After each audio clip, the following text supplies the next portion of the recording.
The following is from the Pastor's Breakfast at the 2024 Fellowship Conference, New York. So I have listened to a lot of your messages, Vodie's messages, and Scott Brown's messages on youth ministry and children's ministry. They really changed my whole theological thinking. I swiftly pulled my kids out of church youth ministry, and now I am pastoring a church. Applying that, we have the children sitting in the church taking notes while the pastor is preaching, instead of sending them off to color a picture of what Moses might have looked like. What advice do you have practically? Because we are calling the parents to their job of teaching their children.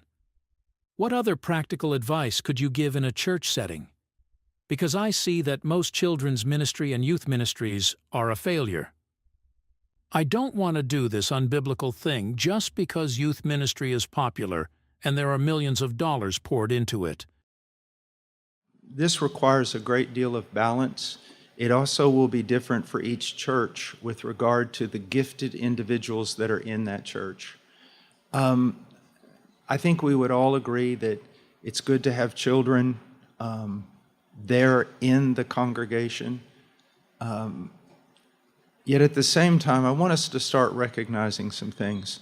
We live in a world today where a child raised in a Christian home is going to have almost no social interaction except with brothers and sisters. I mean, we've reached a point in time where it's literally Sodom on the outside.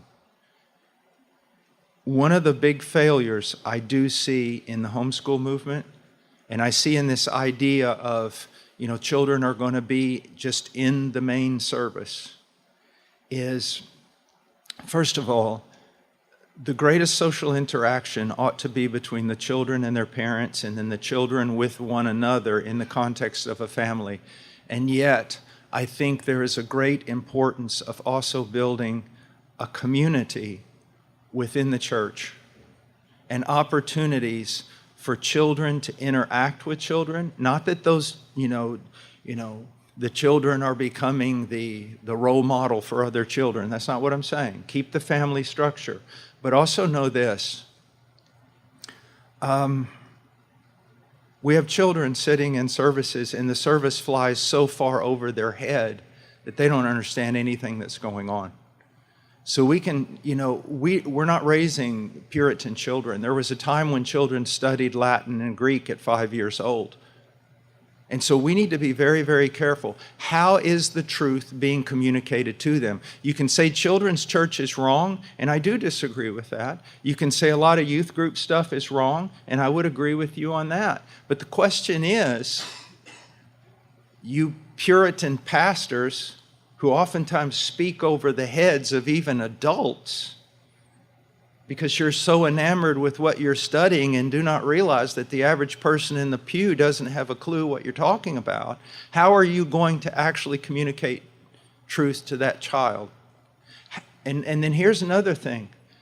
How much time are churches spending teaching fathers? Teaching fathers how to communicate truth to their children? Very little.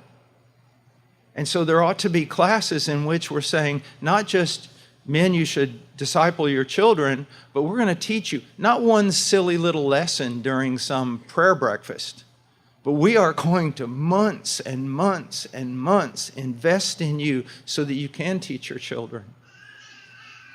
And there needs to also be places like where children can interact with children, where they can go and do things and play and so many things. So here's the one thing I'll tell you. If you're going to take a lot away from these kids, and some of this stuff should be taken away from them, at least the way those things are being done. But whatever you take away, my question is, what are you going to put in its place?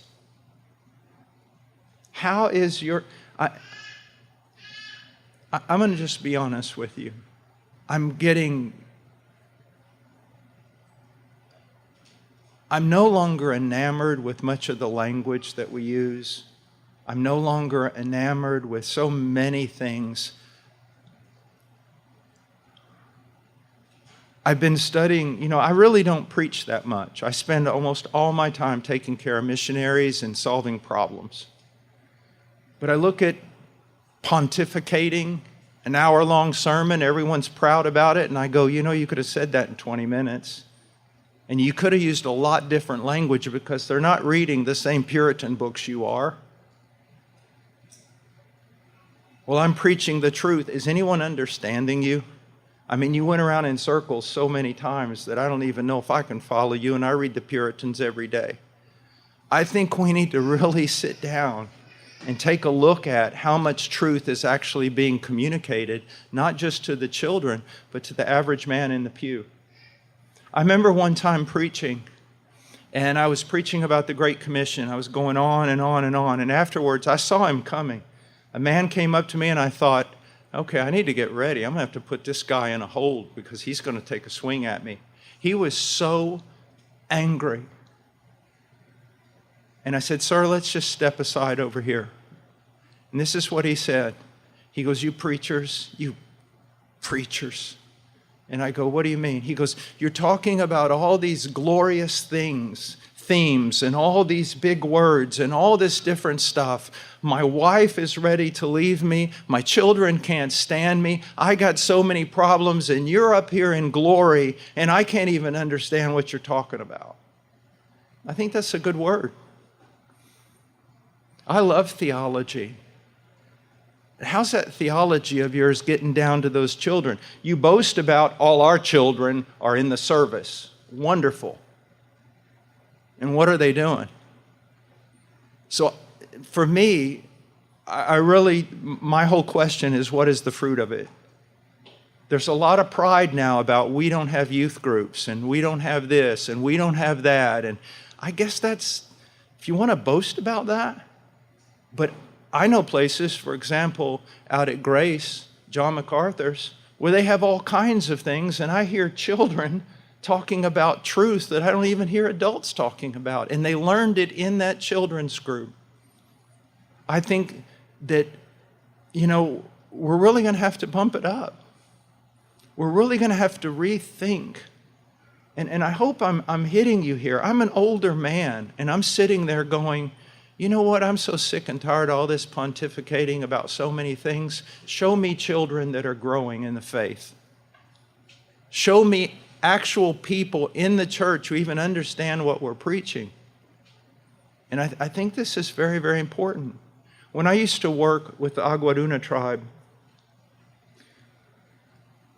you didn't walk in there with, I have my perfect exposition that would get an A from all the, Gestapo expositor people.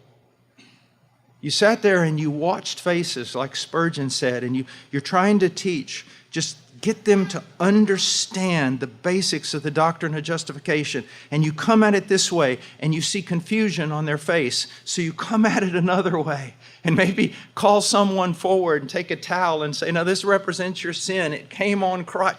Anything to get the truth out, because it's not about just how wonderful your expository ability is, or you sound like a Puritan. You're not preaching to Puritans.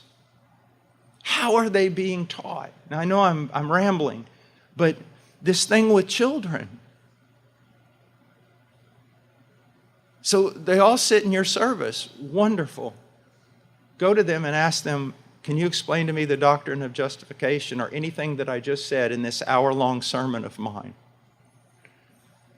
And so I would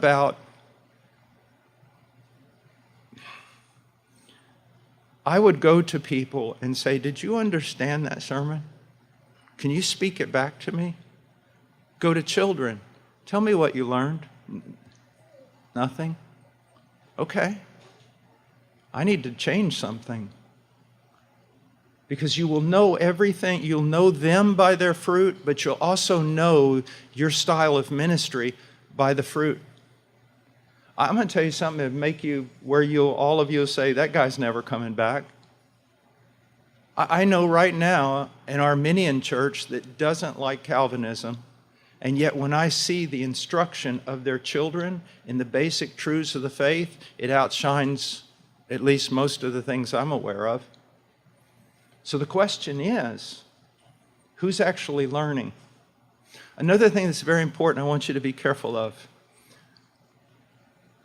When you get into the Reformed community, don't preach and minister so that when real important Reform guys come into your church, they give you an A stamp of approval.